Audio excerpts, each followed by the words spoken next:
What's up, hybrids? Welcome back to another episode of the Phantom Hybrid Podcast. This is Hanako, and I'm here with Anthony and Mike, and we are discussing season 2, episode 3 of the Wheel of Time series. And all I'm gonna say is the annoyance and the disdain I have had for Nynaeve the past 2 episodes because she was angry and getting on my nerves. All is forgiven. All is forgiven because, oh my God, why would y'all put that girl through what y'all put her through in this episode? Why would you put me through what you put me through in this episode? Real quick, did anybody actually think that she was not coming back through that arch after the third trial when she saw what's his Oh, when name? she fell into his arms and melted into him, Yeah, yeah, and she she was saw the door definitely. for a second and it faded. I was like, Yeah, because I was like, she didn't see it as clearly then. And at And she first I didn't was hear kind of it as like, clearly either. She didn't yeah, hear it. Mhm. yeah. But I wondered about that because I was like, okay, so is it just that whatever this arch is, whatever her fear is that she has to face in this arch, is it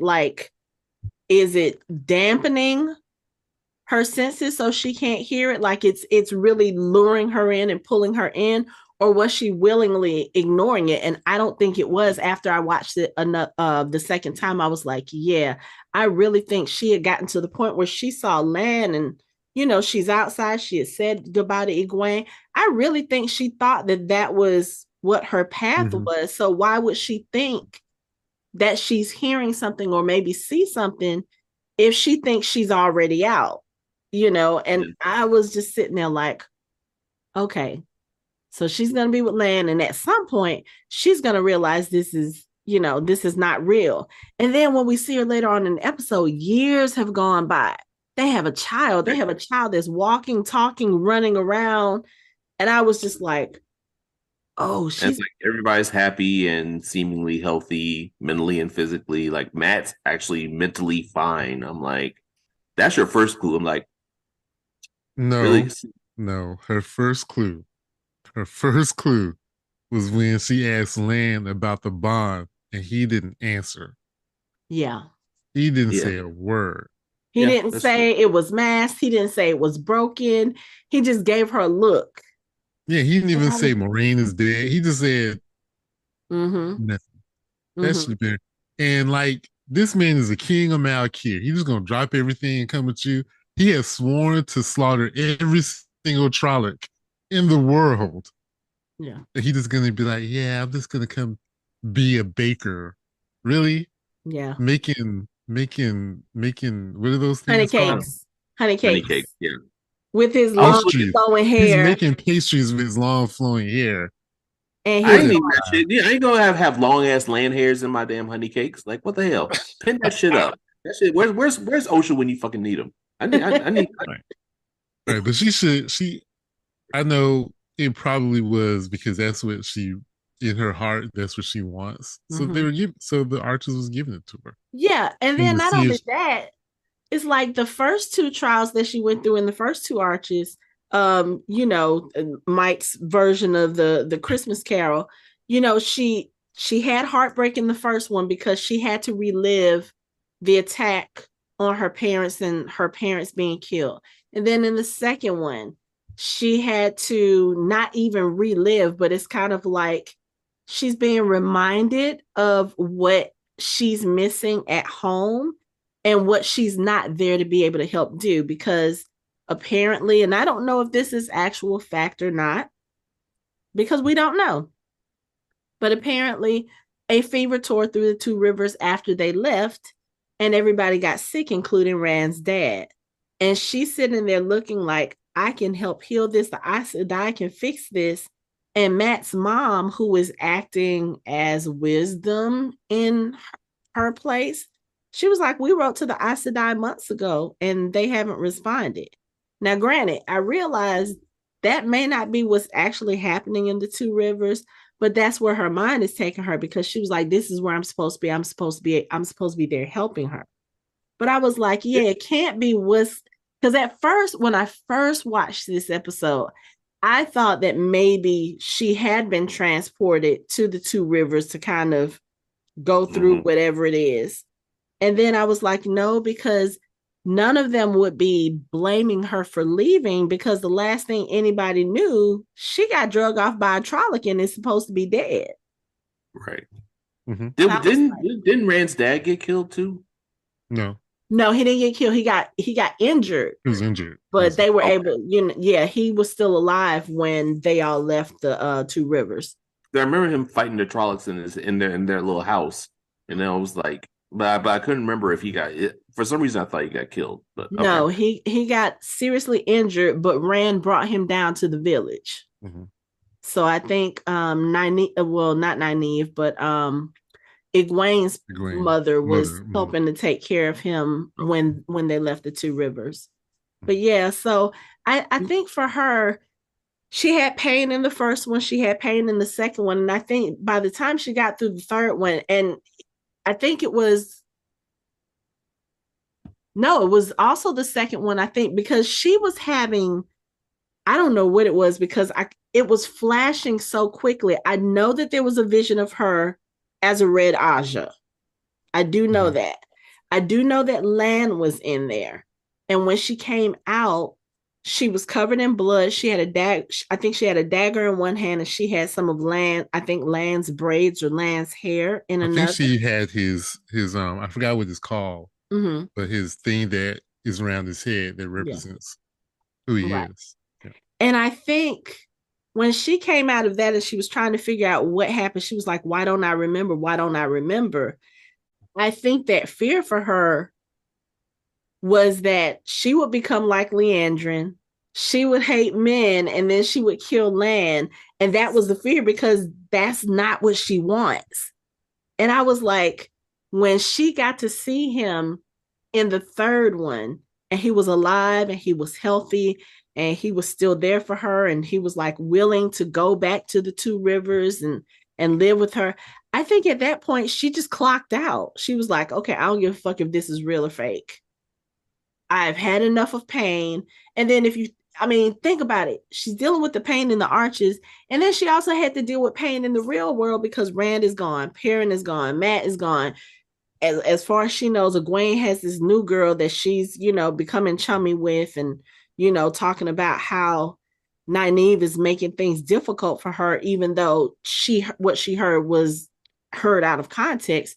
But still, I think she just got to a point where she was like, you know what, I'm done. I'm gonna go live my life and make cute mixed babies and make honey cakes and have my friends and be good.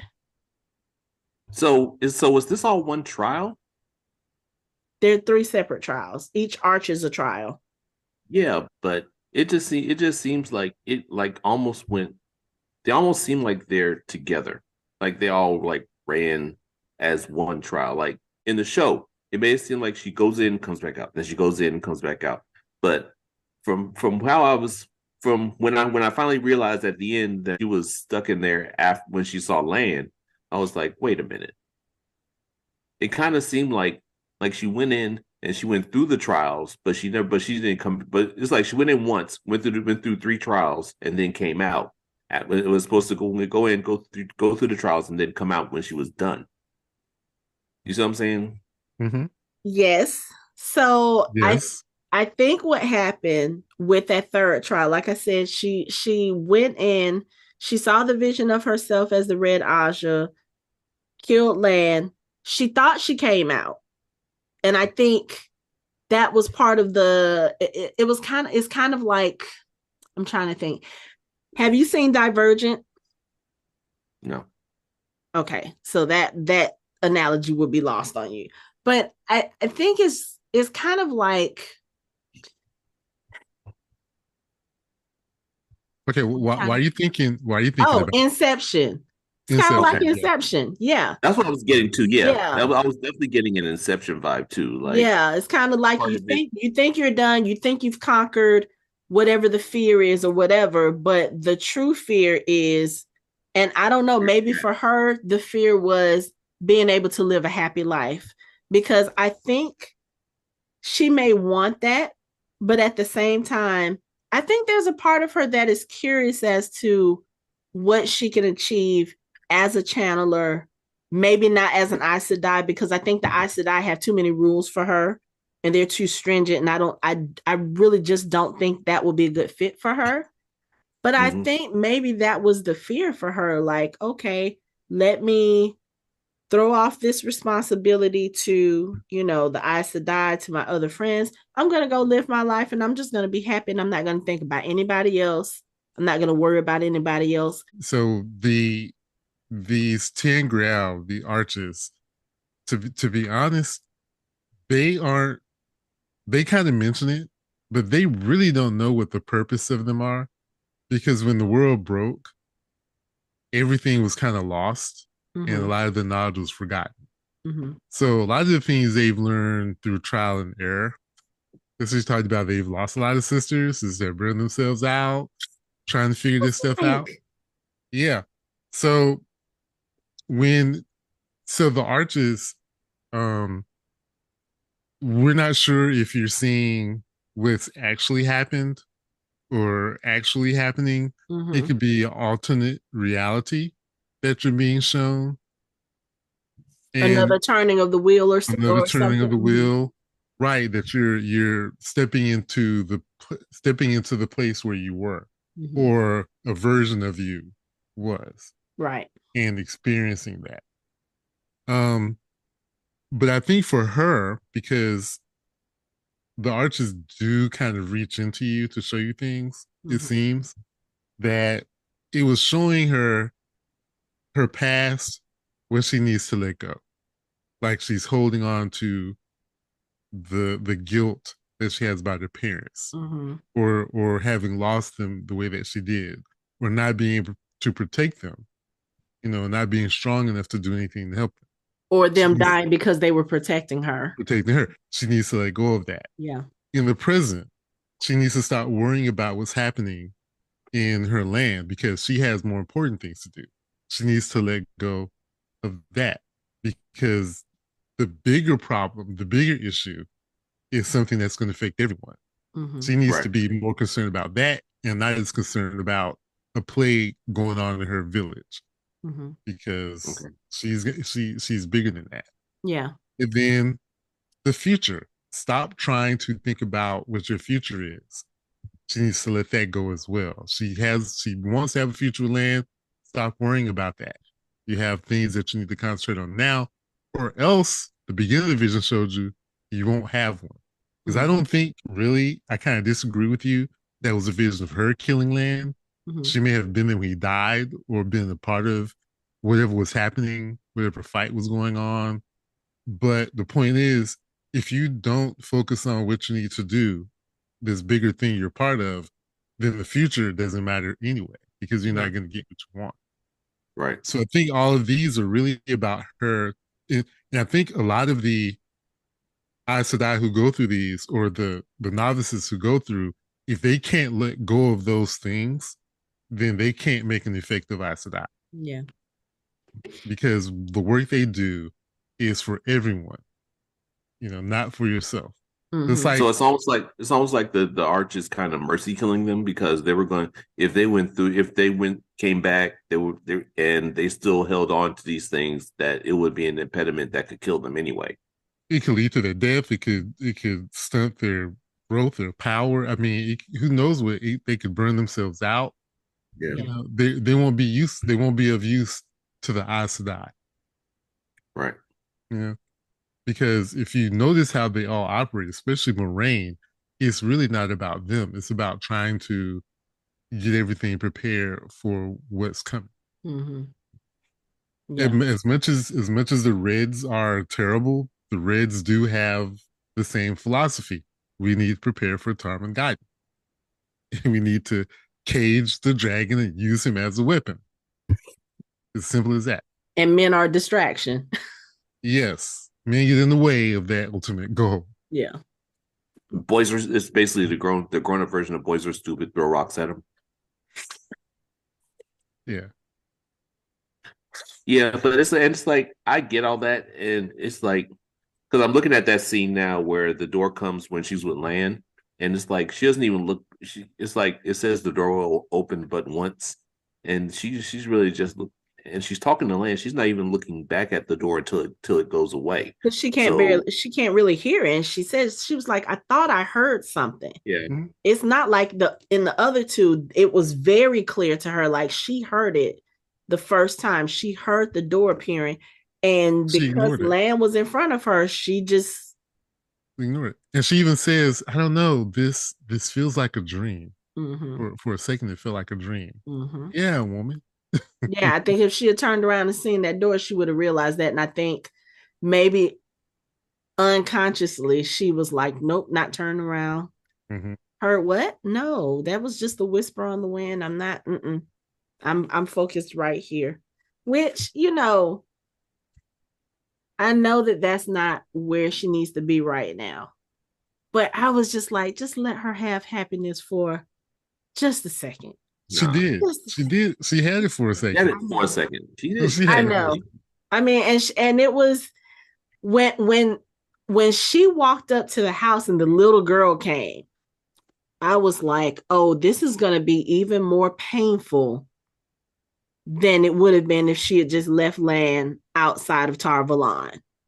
Mm-hmm. And when the Trollocs came through, and you literally see her having to repeat with her daughter what her parents had to do with her, put the baby in the cellar, don't come out and don't come out no matter what you hear. And then she goes outside, Mat is dead, Perrin is dead, Lan, she literally watches Lan get killed in front of her.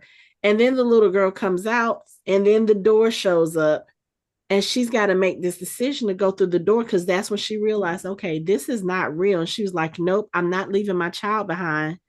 Especially when Trollocs are coming. It's like, I don't care if that's an imaginary daughter, if it's a fake daughter, however you want to term it. I'm not leaving my child behind for the Trollocs, because she doesn't know what's going to happen to that world once she goes through those doors. So she was like, no, I'm taking my child with me. When she went through that arch and she came out the other side and the child was gone, I remember the first time I watched this episode, I lost it. And then watching it today, it just hit me again, because I was like, oh, even though she's only been gone literally a few hours in real time, she's lived years in this other world of hers. Mm-hmm. So that life was real to her. That child was real to her. And for you to come through this arch and that girl is gone like she never existed, and in that moment that for everybody else, she didn't exist. I just felt so bad for her. And I was just like, man, we thought she was upset before. Yeah. I can't even imagine how she's going to be now, because she's had a taste of that life. Mm-hmm. She's had a taste of that reality. She's not going to want to stay in Tar Valon now. She's not going to want to stay in the tower. No. She gonna do the same thing she did at the beginning of that third trial when she came back through after she thought she killed somebody. She gonna be like, fuck the Aes Sedai, fuck the White Tower, fuck the Amelin Sea. I'm going back to the Two Rivers. I don't want anything to do with this. Because she literally is gonna have to have time to mourn now. Well, I will give writers credit for this, because this is moving her closer towards how she is in the book. Oh, okay. So everything you said. Yeah. Okay. Yeah. But I mean, that attitude that she has, because she carries that attitude with her all the way through the book. Yeah. But at least with this episode, you kind of get to see, I guess, the foundation of it, because really, she does not want to be there. She has never wanted to be there. She has never wanted to be an Aes Sedai, didn't even know she could channel. Then once she knew she could channel, she was like, I still don't want this. She wants, I think for Nynaeve, she wants a simple life. She wants to be able to go back to being a wisdom. She wants to go back to her village. She wants to be able to heal people. She wants to be able to just hang with her friends, have a life. I don't think she cares about the politics and all this other stuff that the Aes Sedai are so firmly rooted in. And I can understand that if you all you want is a simple life and you're being dragged into all of this other stuff and being told you have a higher purpose, you're the most powerful channeler in 1,000 years, that automatically means we expect good things for you. And she's like, I don't want any of this. Yeah, I'll but be mad. the will weaves as the The will bill wills. wills. Mm-hmm. And We no matter we what she wants, there is a bigger purpose for her. And that's what the arch was trying to show her. Yeah. You are bigger than the two rivers. You're more important than that place. Yeah. You know? And that's what the wheel is trying to show her. I know. And And it's unfortunate, but the thing is, sometimes if you go along with the program, if you go along with the program, you will be rewarded. yeah. That's how it works in fantasy novels. The Yeah. people who fight their fate and fight destiny, they Mm-hmm. have the problems. Yeah. But as soon as they realize, you know what, let me just go along with it. As soon as they do that, they start getting rewards. Yeah. But of If course she, we can see that being on the outside looking in. It's but not it's like hard she when your child disappears when you walk the arch. At that moment, that was tough. And it was also tough when I forget that blue's name, and she was telling Egwene that she's dead. And oh then Lian, yeah, oh Lian, is it what is her name? or Sharon. Shireen, Shariam, I yeah, think that's it. Shireen. Yeah. And um Elaine is like, oh yeah, she dead. It's like, Well, I think guys. Elaine had a little more tact. But the thing is, They don't they know say because that, but they really don't know what happens. Mhm. All those Aes Sedai, they didn't die. They just stayed where Yeah, they were. You yeah. know, they And they just don't know that because it's not they, like they come back and say, oh yeah, by the way, this is what happened, this is why I stayed. right. Like you really don't know. So if you send girls in there and they never come back, Mhm. what other conclusion do you have except to say, okay, she's dead? Because if you if you say anything that's halfway, oh, she could be lost, she might be stuck, because then you're going to have people doing exactly Yeah, what Egwene tried to do, which try. was Yeah, try to get her out. And I mean, we saw the physical toll that it took for the three of them, Sheriam, Liandrin, and Leanne, to open the arches. That mm-hmm. was three trained Aes Yeah, Sedai. yeah. I don't know how weak they really are. But that's what I'm saying. they It took three of them. really. I mean, granted, we don't know the true extent of Egwene's power, but she's still a baby, relatively speaking. She's only had she's only been able to channel for a few months, half a year. So to think that you're going to be strong enough to be able to open these arches when so many generations of Aes Sedai before you couldn't, like, you don't think that if they could open the arches and bring their sisters back that they wouldn't? Yeah, and Elaine told her hundreds of sisters have tried to bring friends and lovers back and fail Yeah. Yeah. because they're not coming back. If they don't come back on their own, they don't come back. Yeah. And I'm going to take back what I said in the last episode. Elaine I don't want to necessarily say she's growing on me, but I think she is a good balance for Mm-hmm. Egwene and even for Nynaeve, if she and Nynaeve would have met, because she says the things that they need to hear in the way that they need to hear it, because she's not as cold as the sisters are. She's not as blunt to the point. Like, she still has enough of who she is just as a person to be able to say, okay, let me try to be a little gentle about this, but let me speak facts. Let me not sugarcoat this. Yeah, she's gone. You can't bring her back. But at least she did say, okay, if you want to stay here overnight, we can stay here. We can wait. At least she did say that. And, that's a testament to Egwene, because Egwene was like, that's the strongest person I know. Ain't no way she's getting stuck in there. Mm-hmm. At least. she Guess Egwene what? knows her friend. She knows her friend. Yeah. Right. Oh, you can't channel in the arches. Yeah. All righty. Oh, about Yeah. the yeah. Cause she definitely, and that was the other thing I was gonna ask. So I know we were talking about whether or not she could hear the voice and see the arch, see the doorway when she first saw Lan. I was kind of thinking, okay, yeah, the door was actually there, but because she was probably already pulled, she was already on this path of leaving Tarvalon, leaving the Aes Sedai, everything. That's why it showed up so faintly. But my question is, towards the end of that part, when Lan dies and she does channel, is she the one that actually opens the door?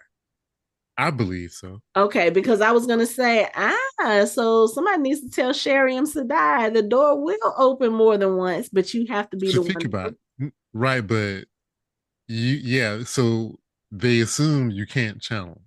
You if you're powerful enough, you might be able to channel. Mm-hmm. Right. But you're right. You have to want to leave. Yeah, And maybe you can channel enough to open the door, yeah, not necessarily to do anything else, like heal people or yeah. whatever.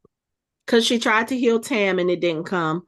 But Okay. again, her most powerful display of her powers Is when comes she's when upset Lan or is Land dies. dies or is near death.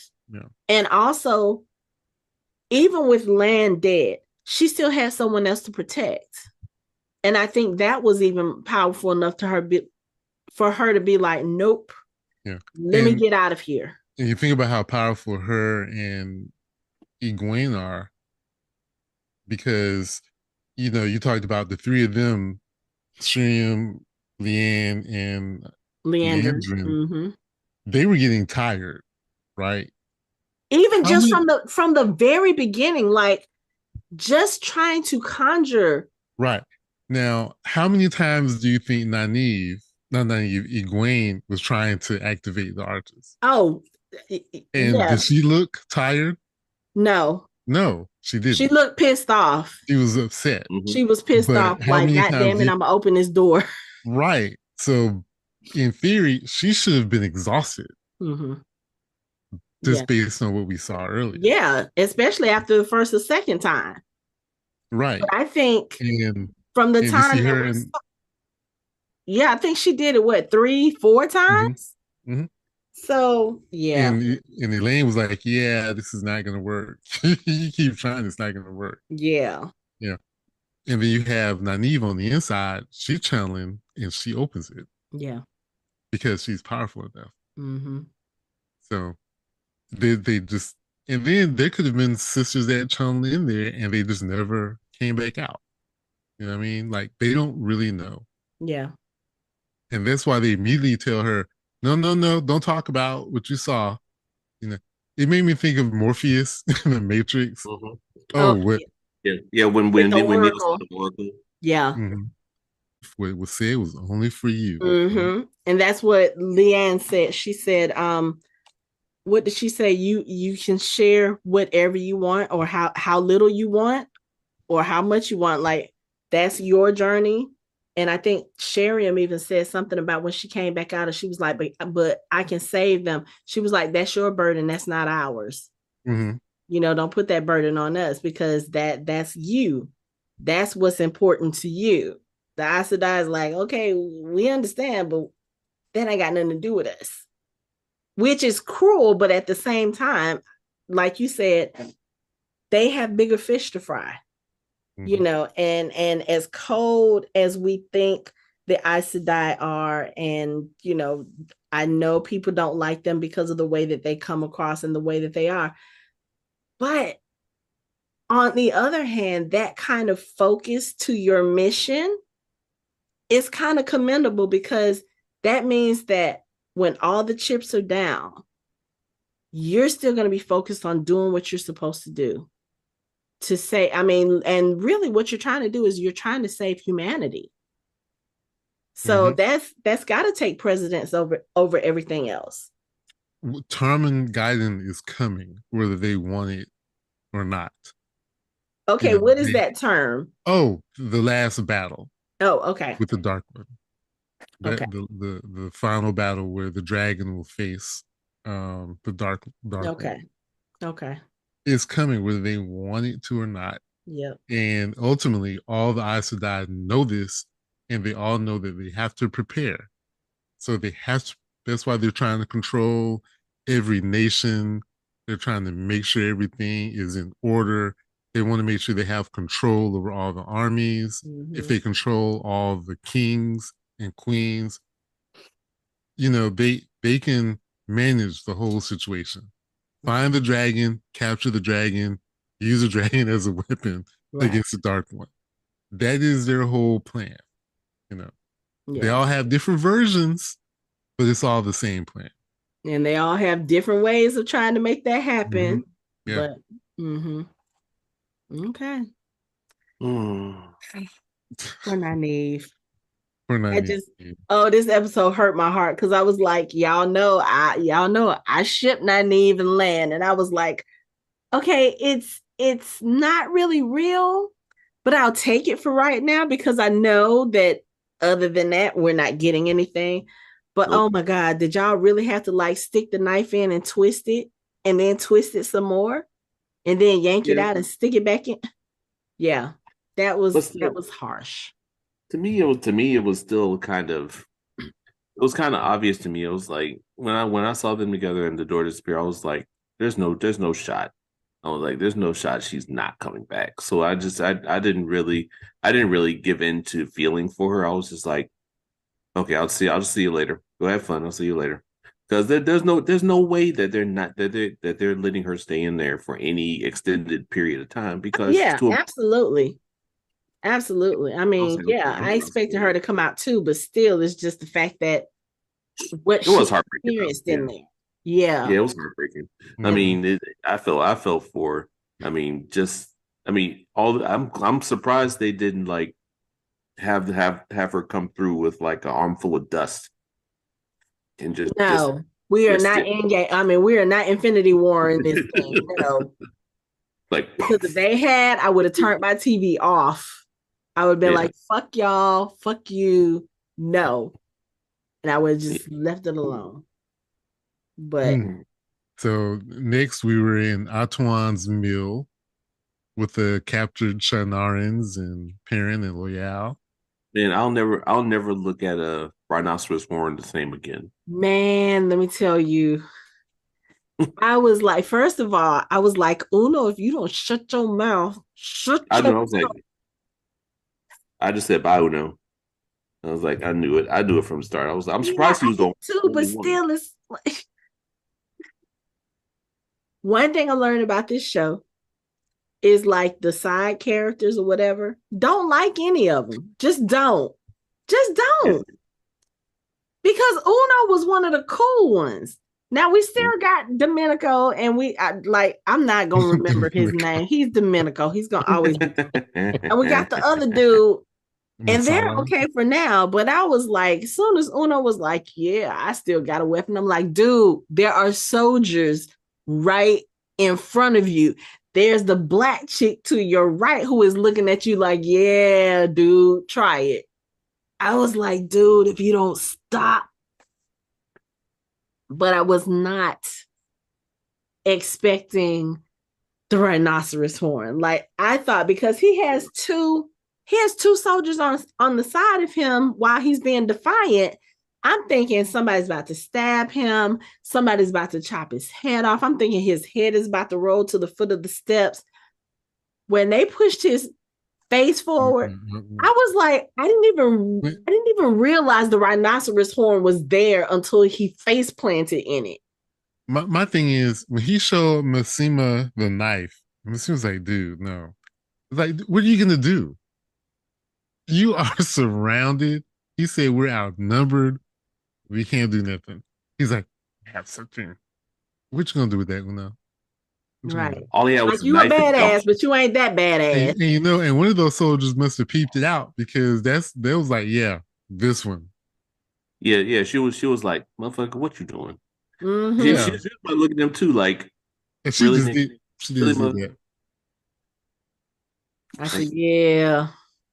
I Yeah. said she about to either challenge him, she about to tell on him, she about to punch Mhm. him, something. But Mhm. like I said, I didn't even realize the rhinoceros horn was there until they pushed him forward. And I was like, what?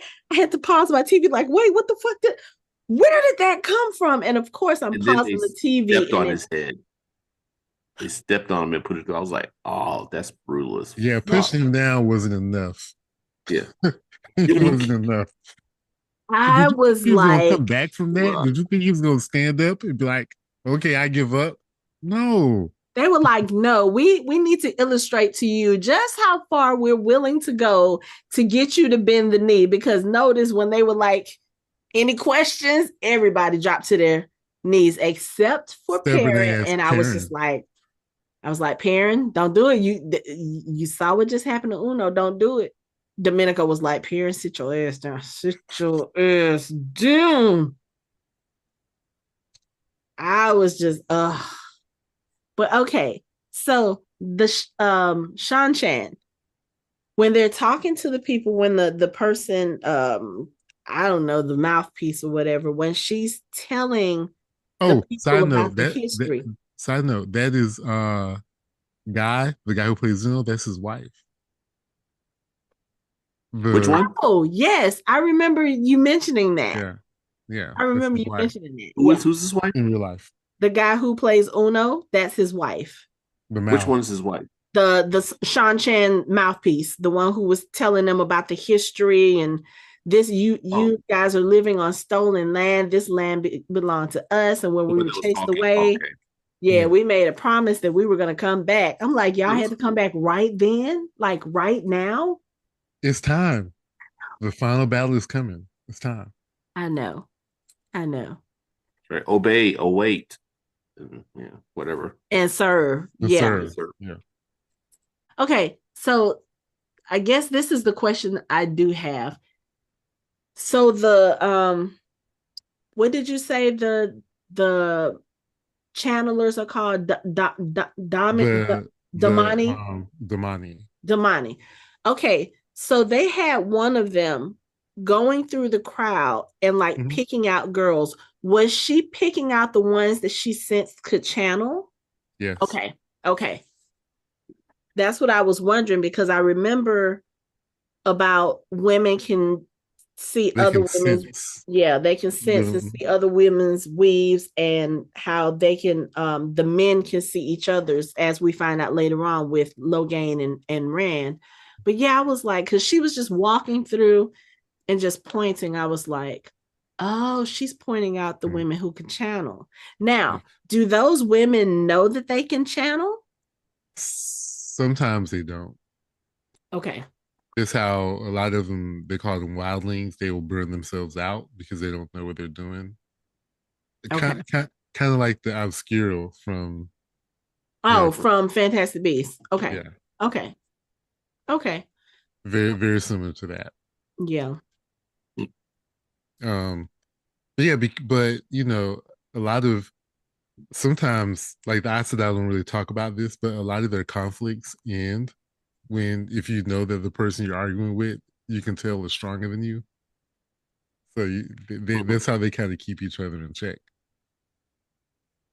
Hmm. Okay. That's that's smart, but it's also what? Okay. But it's the Aes Sedai, you It is know? Aes Sedai. That's Okay. why their I guess you call it their political structure is the way it is. Because if you are political enough and influential enough, you can become the Armelin seat and not be that powerful. Mm-hmm. But because you're the Armelin seat, you can get to boss everyone around. Yeah. So, Okay. I get it. but yeah, so that's what she was doing. She was picking out the ones who could channel because they're gonna collar them and make them the money. Mm. Yeah, I have something to say about that. But that'll come in a later episode. So let's talk about Perrin. Wait, but she didn't ask questions about what she was talking about the history and them coming back and this land belongs to them and all that stuff. Oh, Because I I mean, promise you, they're not going to talk about it in the show. oh, Yeah, okay. they're Maybe definitely maybe a little getting bit. in depth with her whole Ebony Maw speech. Right. Oh my God, I'm looking at this rhinoceros horn. Oh, Let me fast forward. uh, This uh, part. Well, I bruh. mean, I guess I don't really have so much a question as just an observation. I was like, Like, why are they okay. here? Why are they here?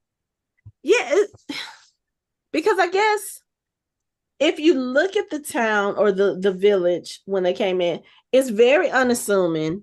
It's just, regular people just living their little life, fishing with stinky fish and just whatever. And then all of a sudden, this group of people come over on boats. So we know there's a lot of them because we remember this from the finale of the last season. There's a lot of them. Like, I guess my question is, who did you think you were coming to conquer? Like, you saw how very quickly you were able to take this town, but I guess listening to her speech, she's not talking about just the town. She's talking about that country.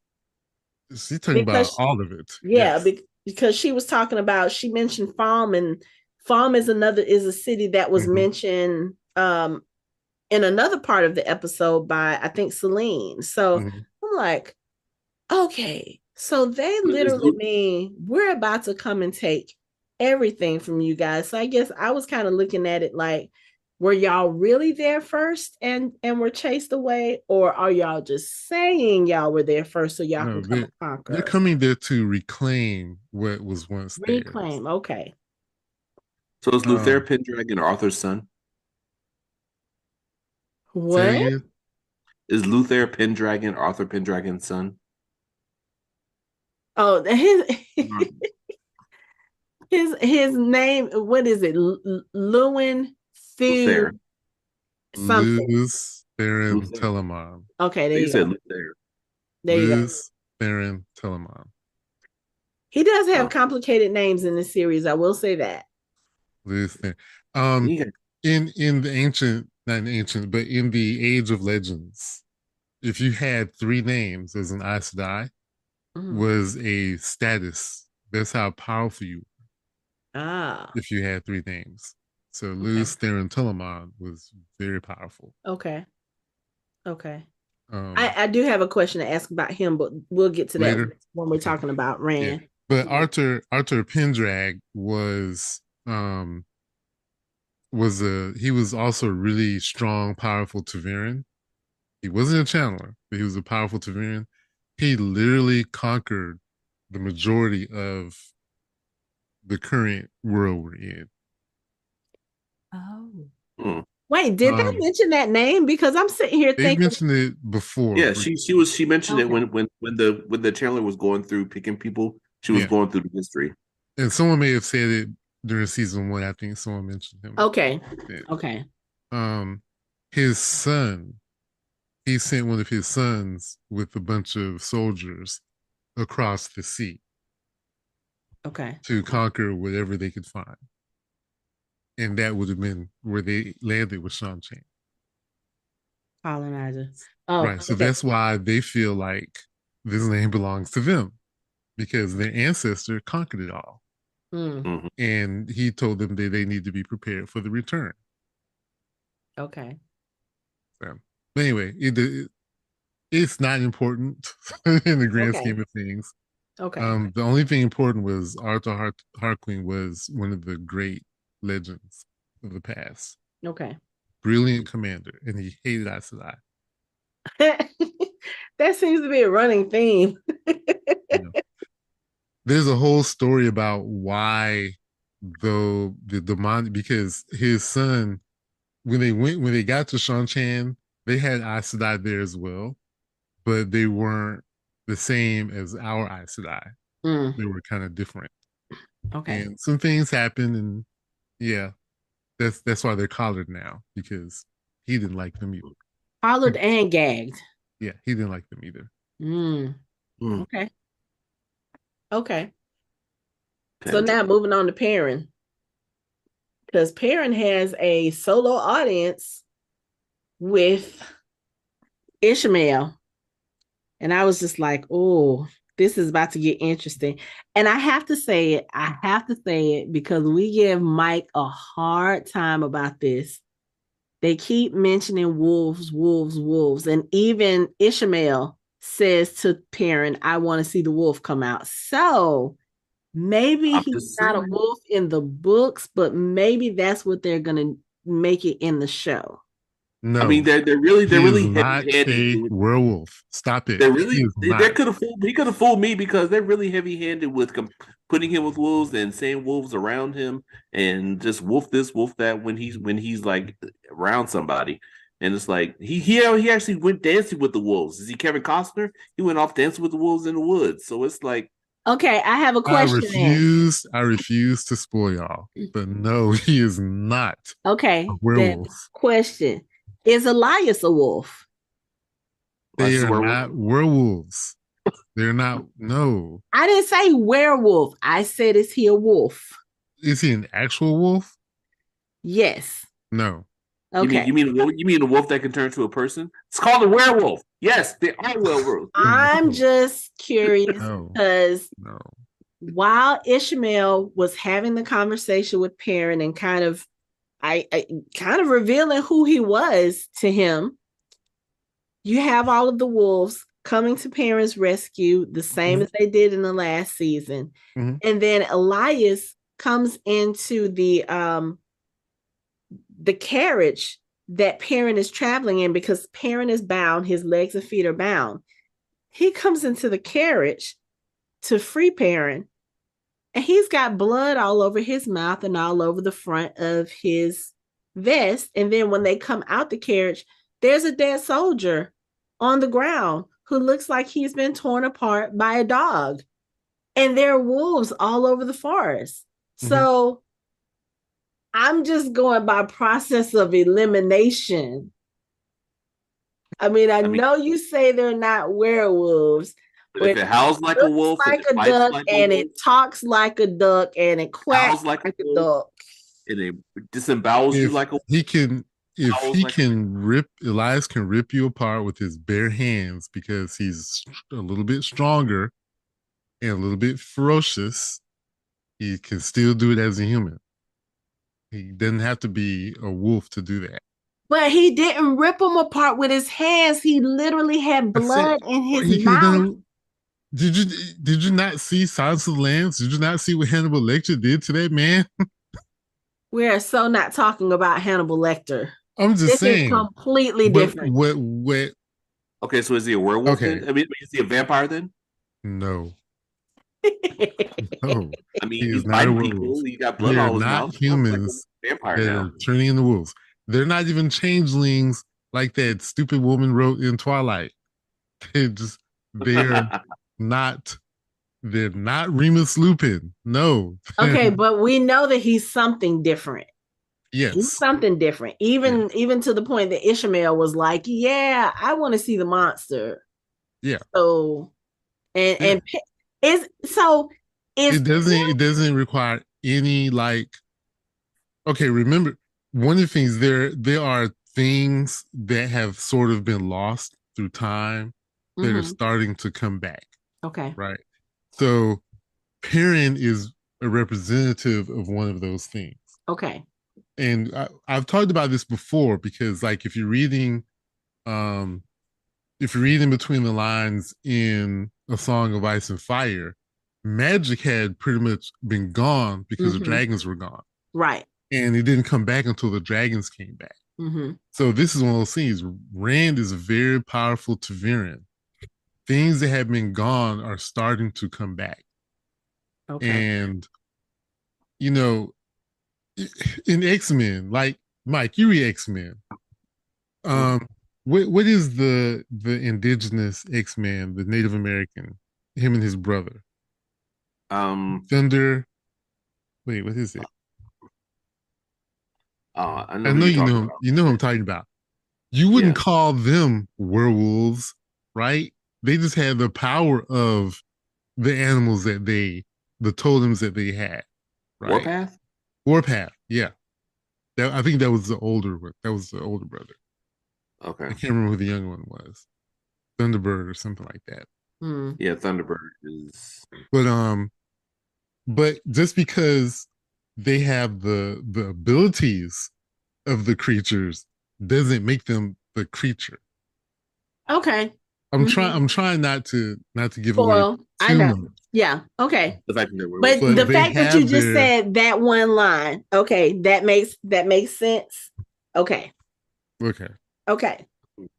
So I'm not, just not a That's werewolf. that's why there's confusion. The writers are trying to confuse you, make you think, well, maybe he's channeling. No, he's not channeling. He's something different. Okay. Yeah, Okay. he's something different. Okay. yeah. I mean, also shout out to Elias, like truly, like Hako said, being a fucking badass in this episode. Like that motherfucker was like Assassin's Creed and shit. Like he was like slipping, sliding, and like killing people. I was like, all right, cool.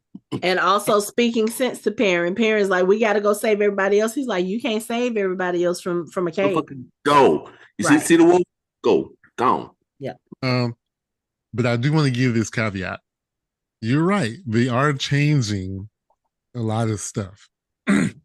If they have already pushed the fandom to the brink, if they turn Perrin into a werewolf, I promise you, people, Yeah. they It's may gonna be keep a regular, riot. right? They may keep regular people, because it is a popular show on Prime, but the fandom is going to burn it down if they turn Perrin into a werewolf. Okay. You mean they're going to turn to Star Wars fans? Yes, pretty Oh, much. that's sad. Damn. Wow. Pretty much. Okay. They're, Okay. they're gonna burn it down. Now, here's the other question that I have. Is Perrin kind of sort of playing dumb, or does he really not realize what is happening to him? They've written him to where he doesn't realize what's happening. Okay. Okay. He does. He's in denial. He's kind of He's in denial. Yeah. because I was Yeah, gonna it's say, like even when he was out with Egwene and she was telling, was it did she tell Moraine? She was telling Moraine about what happened to him when Child Valda was torturing them, and she was like, his eyes turned gold, and I don't know what's going on. And then she started talking about the wolves. Perrin heard some of that. He was laying on the bed, but he heard some of that. So it's not like he's completely in the dark. People are saying things about him or to him. They're trying to figure out, hey, Perrin, are you okay? What's going on? When he's having his visions and kind of blanking out. Elias is literally telling him, yeah, dude, you're a little different. You need to start embracing that. And then for Ishmael to come in and be like, yeah, there's something different about you, man. I want to see what that is. Show me the monster. Why does everybody keep saying that? What do you mean? What are you doing to me? Nobody's doing anything to you, Perrin. This is Mike is right. He is completely in denial, and I think they're setting us up for him having a realization and learning about what he is and discovering what he can do. They're just laying the groundwork for that. It's a little strange because it's taking they're really slow dripping it. Like they really are slow dripping it. Okay. Because they're trying to weave in all this other stuff. Because to get him where he is, a lot of to get him where he's supposed to be, or at least get him started, a lot of other things need to be in place. Okay.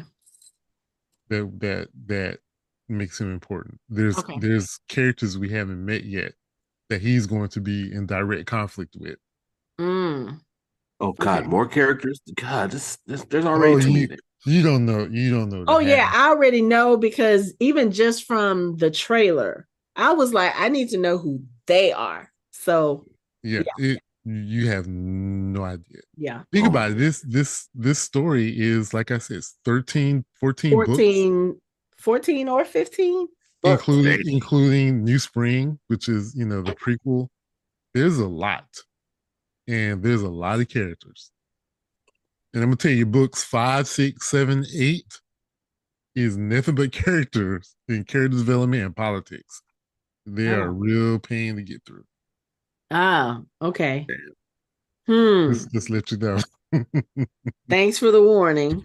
Because I was like, I'm trying to decide when I'm going to start reading the books. But one, I already told y'all the problem I have with reading in the last couple of years. I can't sit down long enough to focus. Like, it has to catch me and make me be like, oh, I need to sit here and read. And my brain is moving too much. So there's that. Then I usually don't, if I start watching a show and it's based on a book that I have not read yet, I usually don't read the book until the show is over because I'm like, I don't want book taint to get in there because yeah, I do it with Harry Potter. Anthony, you've done it with this.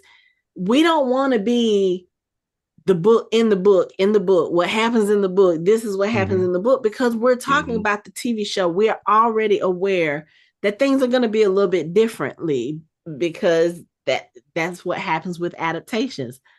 But still, I don't want to sit here and be thinking in my head like that's not how they did it on the show, or oh, they skipped this, they skipped that. So I'm trying to wait, especially because things are so different. I don't want to get things kind of confused, but it's 14 books. That's a lot of material. And those books aren't small. Like those books are about that thick. So yeah, I've seen him in Barcelona. I'm like, oh God. I was telling Anthony, look, I'm gonna take my camera. Those are some of the books down there. I found them in the Goodwill. Those things are thick, like over 1,000 pages. So yeah. Yeah. But it's also got a lot of information that I really kind of want background information on. Like, okay, we talked about earlier, they talked about the Terangrial. And they kind of sort of give you an explanation of it, but they really don't. And just like with Anthony talks about the Taverin a lot. We don't really know what that is because they don't really use that term in the show. But apparently it is an important term. So it's kind of like, do I want to read it for informational purposes just to get a little background, or do I just want to stay show only and just not be quote unquote tainted or spoiled? It's just, I don't know.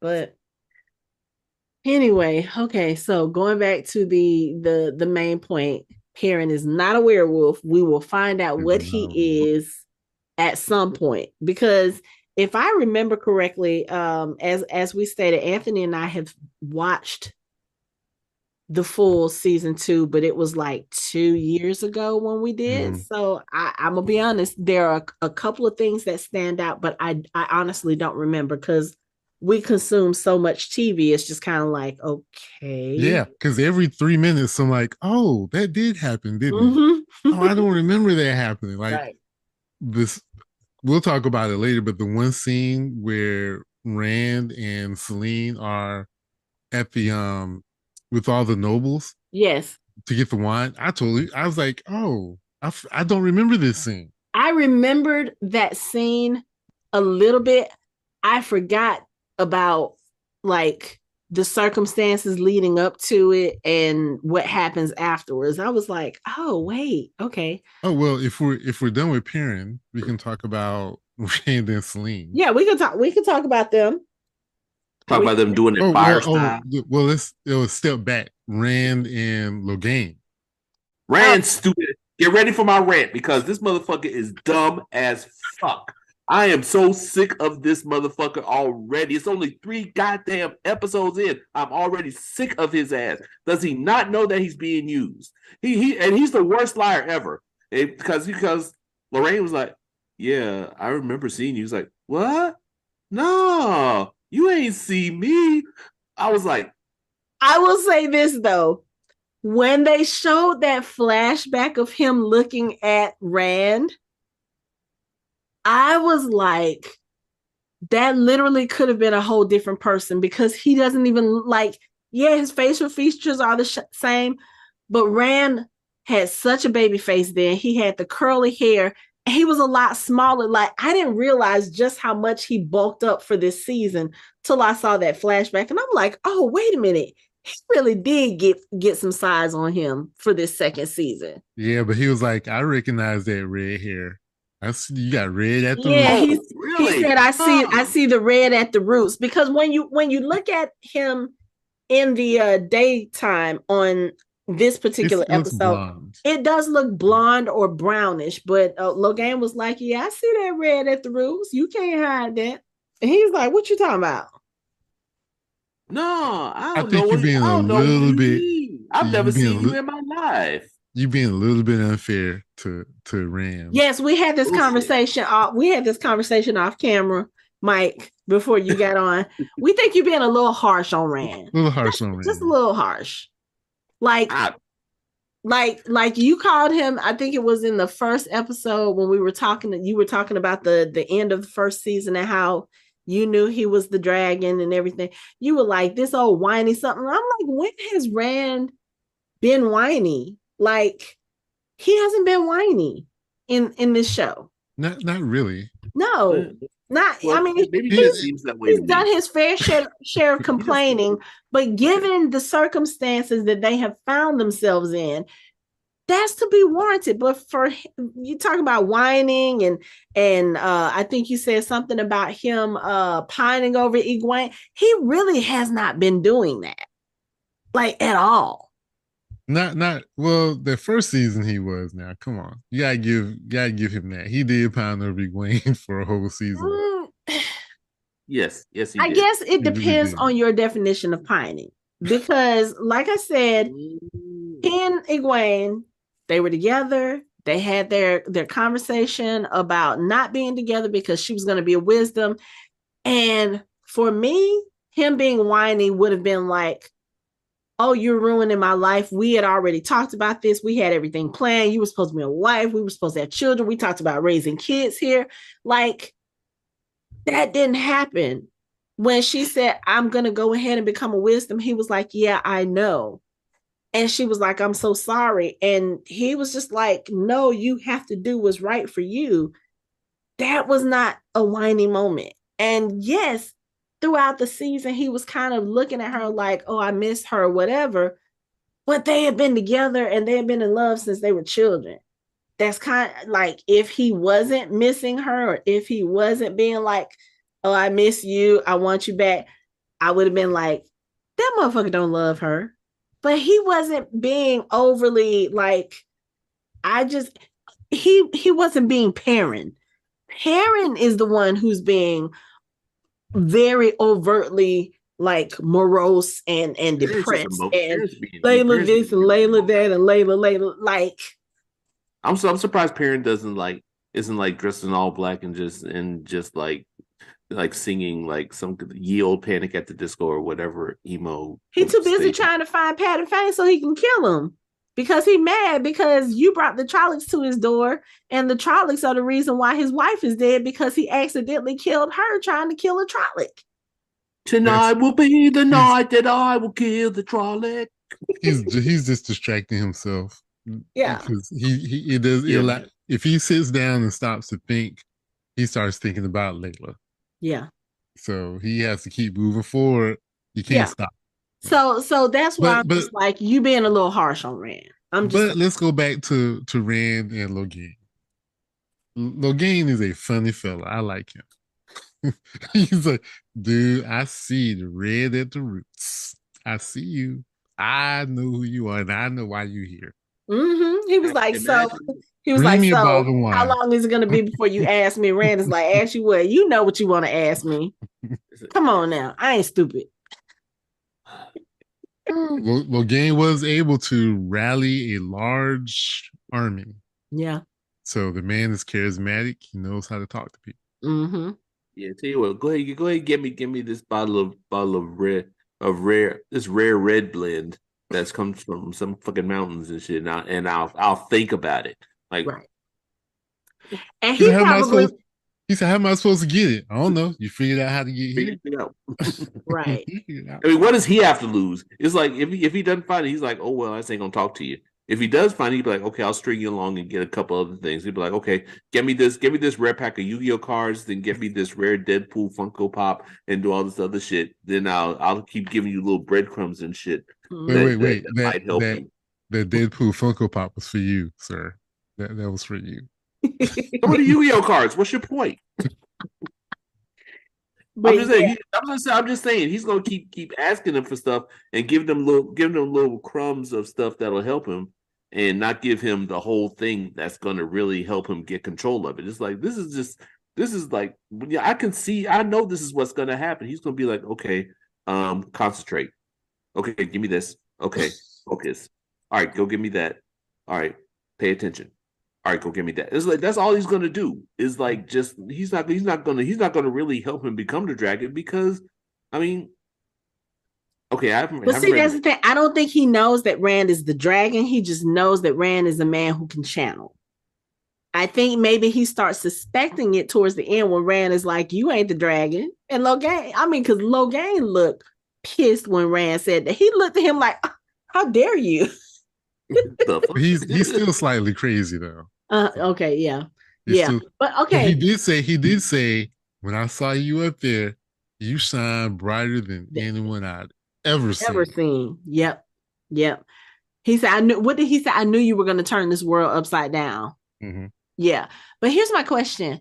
So Logain can no longer channel because he's been stilled. I think I Mm-hmm. read that stilled is what they do to men, gentled is what they do to the women. Yeah, But it's basically the it's same the thing. same thing. Okay, so he's been stilled, which means he no longer has his powers. We know that Rand has his powers. We It also means he was cut off from it, but it's the same thing. But we have oh to be, yeah.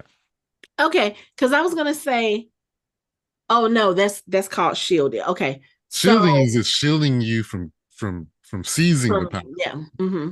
Okay, so Stealing and gentling is cutting you off. yeah, so once a person has been stilled or gentled and they've been cut off from the power, does that mean that they can never touch the source again? Or is there a way for them to regain that ability? Because my question is, can Logan you starting to laugh? Okay. Can Logain take that power from Rand? Is there a way for him to take it? Or if Rand loses control, is there a way for him to pass that power back to Logain? No, I can He's answer gonna that act the question. Harkness No, him. Okay. Okay. I can answer that question. No, Okay. no, they can't. No, She can't that act the Harkness there, him. yeah, there are ways to do it, like with the Adams, what the Sildams do with the Damani. Oh, okay. Okay. So if he were able to get a collar and put it on Rand, he might be able to. He can make him do things. Oh, okay. Oh, So yeah, if because you mean that's something we don't know about the Damani and them yet, because that hasn't happened yet. um Then we well, yeah, I guess. Well, we did see them behind them and make them attack the Shanarans. Mm. That is what they remember. Okay. Okay. Yeah. Yeah. Okay. Yeah, so we did see them Oh, do that. Okay. Okay. So, So okay. if there is a way for him to do it, he would have to do it that way. Okay. I can But answer it's that. not like it's not like Don't ask me any other questions. I'm just gonna clarify. Like Mike said, it's not like a Agatha Harkness type of transfer. No, Like, okay, I'm a no, okay.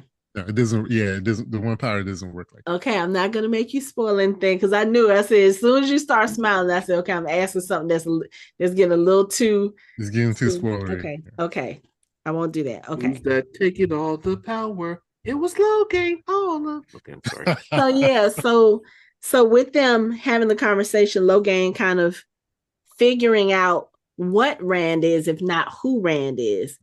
Rand is like, I need you to teach me how to control it. And he was like, okay, so you go get me a bottle of this red wine from where I come from, and we can talk. So Rand goes back out into the village, And while he's looking at the different merchants and the bottle of wine, there's like a gathering out front where they're talking about the Horn of Valyr. Mm-hmm. And so Rand is trying to figure out, he was like, Selene is sitting there because apparently she's one of the wine merchants. He was like, what are they talking about? She said, oh, it's the hunt for the Horn of Valyr. She was like, every few years they do this. And we've already seen the Horn of Valyr, but I keep forgetting Rand did not. Rand does not know that He wasn't, yeah, he wasn't a part of it was that. in Faldar. But she tells him, she was like, yeah, every few years they do the hunt.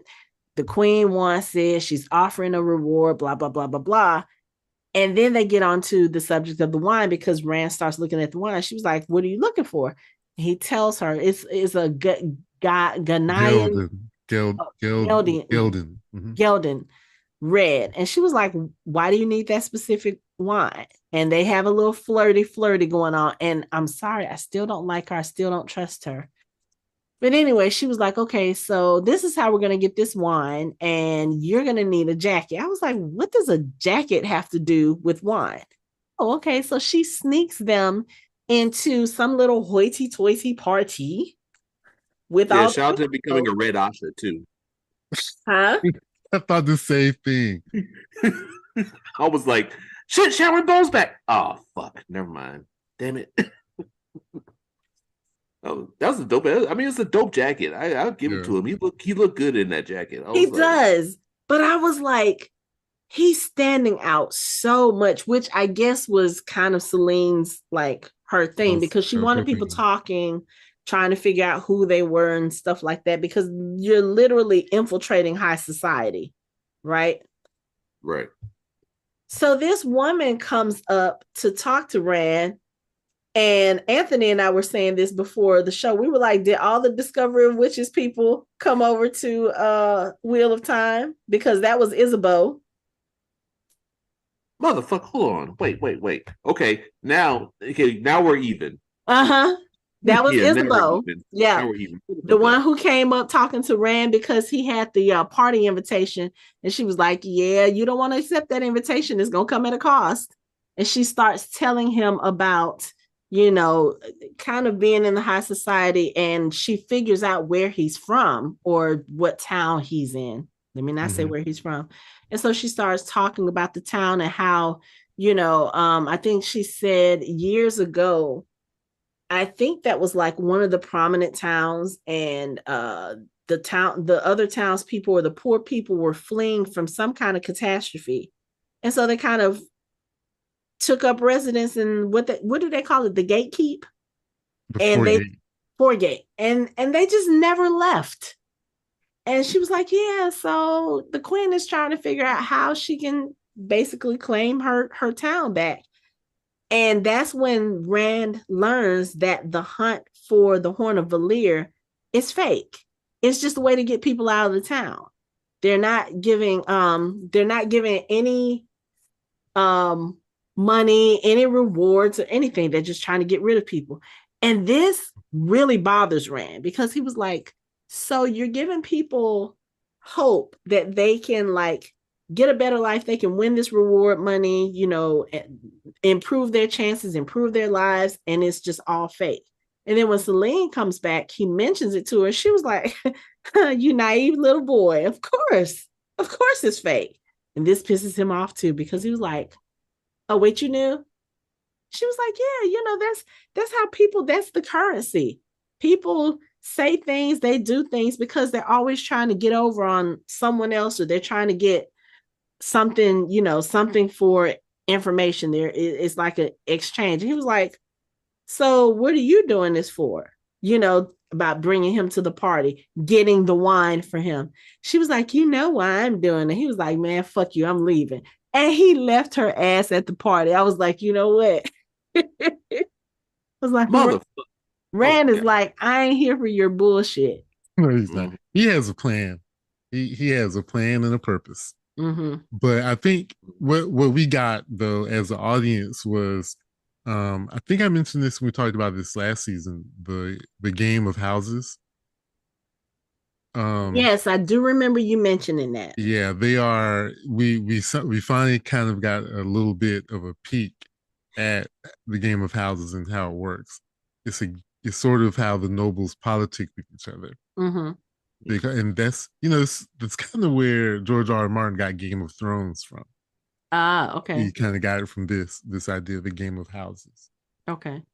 Every decision that you make as a lord means something.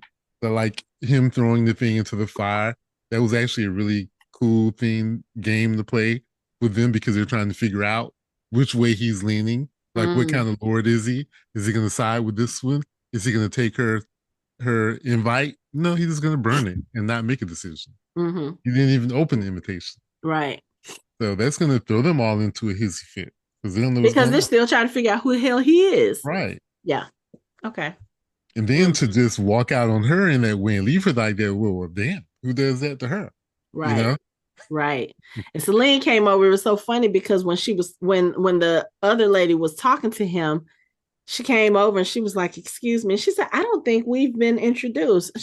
Celine said, "No, we haven't," and turned around and just walked off. I said, "Oh, okay." Yeah. Yeah. Mhm. So we got our first peek of a little bit of the game of houses. Okay. It's In the like book, I'm looking at her now, and I'm like, she doesn't even really look like Isabeau. Yeah, she It's not. does. that's right. Just Yeah, she does. just I mean, at just first, take that huge wig off because the wig makes her look like yeah, Effie from the Hunger Games, just kind of like all out there. I mean, it's a because fancy the wig wig. is brown, because the hair is brown, and it's like she's blonde or like gray blonde in the Discovery of Witches. Mm-hmm. I'm looking at her, I'm like she's already looking at him like a piece of meat, and I'm like, here we But no, go. if you close your eyes and just listen to the voice, it'll It's hit you. her. Yeah. You'll Yeah, automatically know that's who it is. yeah. Yeah. Oh So man, yeah, we're even. Okay, damn. yeah.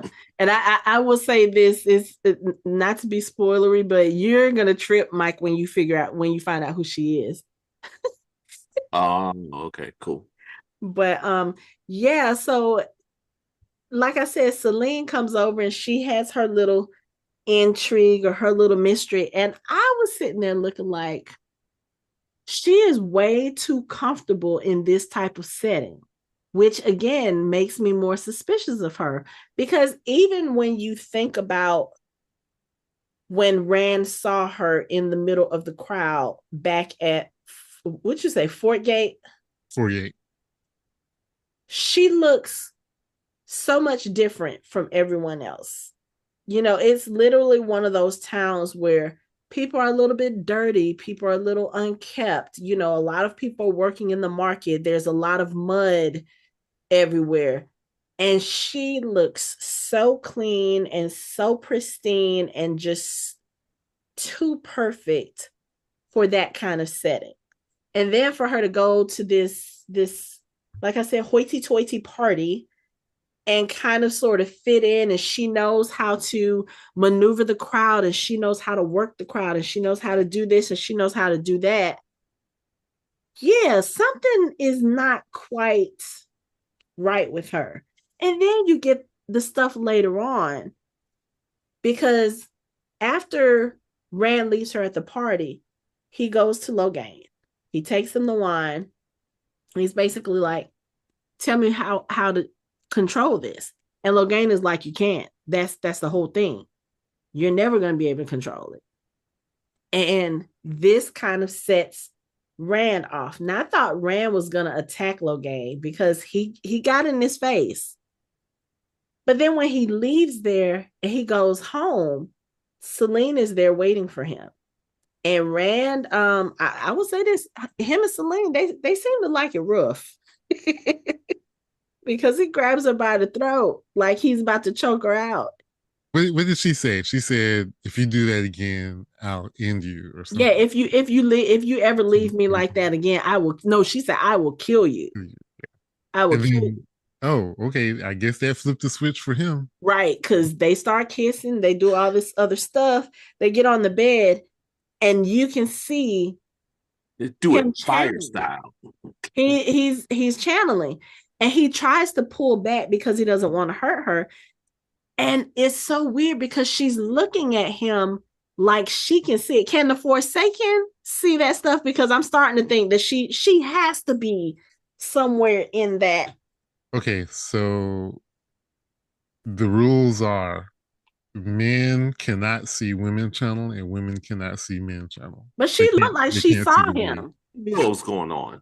So I think She was like, you can't. I think she could, yeah, she could tell something was happening, Okay.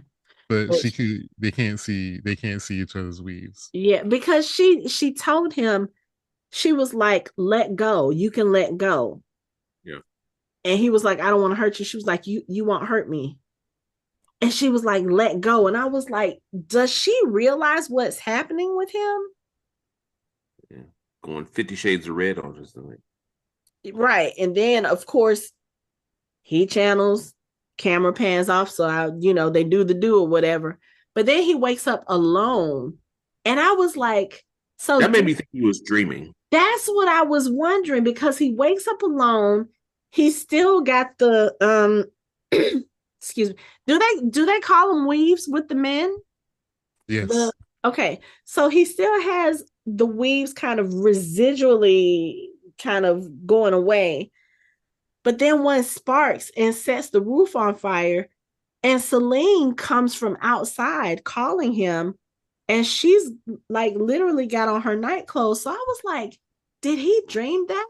And if so, was that an honest to God dream, or was that something that was triggered in him? Like, did somebody plant that in him for that particular reaction? I'm just, at this point, I was like, I'm so confused. I don't know what the fuck is going on with Rand. Like, is this something that he's actually experiencing?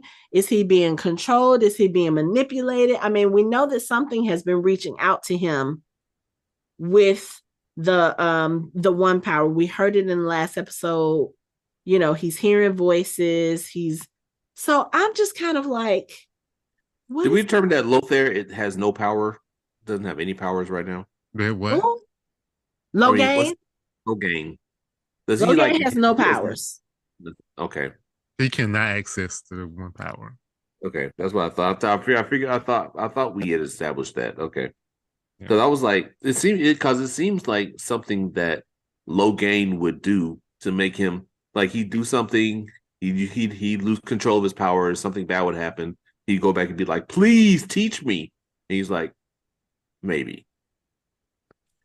I could see that if he had access to his powers, I could see that manipulation, but yeah, he doesn't. So, like I said, I feel like it has to be either Celine or maybe Ishmael is manipulating him, because we know that he knows who Rand is. He knows Rand is the Dragon Reborn. Right. And then he already has one part of Rand's crew, which he probably, I don't know if he knows that Perrin is someone that Rand knows or is a friend of his, or if he's just, I don't know, he's just collecting chess pieces. It's just kind of like, I need to know what's going on with Rand. I want to know, is this something that he is doing? Is this part of him not having control, or if he's being manipulated? Because if he's being manipulated, okay, what were the things you said you need to know? What? I just need to know if Rand is the one who is, if he is in control of his own self, or if he's being controlled, or if he's being manipulated. Would it be too spoilery to say all of the above? No, but it would give me something to think about, because okay, if he's doing it, okay, fine. If he's being controlled or manipulated, now the question comes, is it coming from within? Like, is the one power doing it and making him do these things, or is that outside force? No, the one power is not sentient. So, okay. Not the one power. That's definitely Celine. Celine's definitely. That's why she said he can't hurt her, because she's manipulating the situation. Like, she's not going to do anything that will hurt her. Do anything. So yeah. And she could be doing it to try to see just how powerful he is, if she knows who he is, or if she has an idea. Because, I mean, I said something about her being forsaken earlier, like she could be that. She could also be a dark friend. I think we mentioned that in the last episode. Like, The old other girl in the other innkeeper was, village. yeah, she was the barkeeper, the innkeeper. She was a Yeah, the people who bartender. try to sleep with Rand tend to be trying to kill him. So, except for Egwene. So, Yeah, give her time.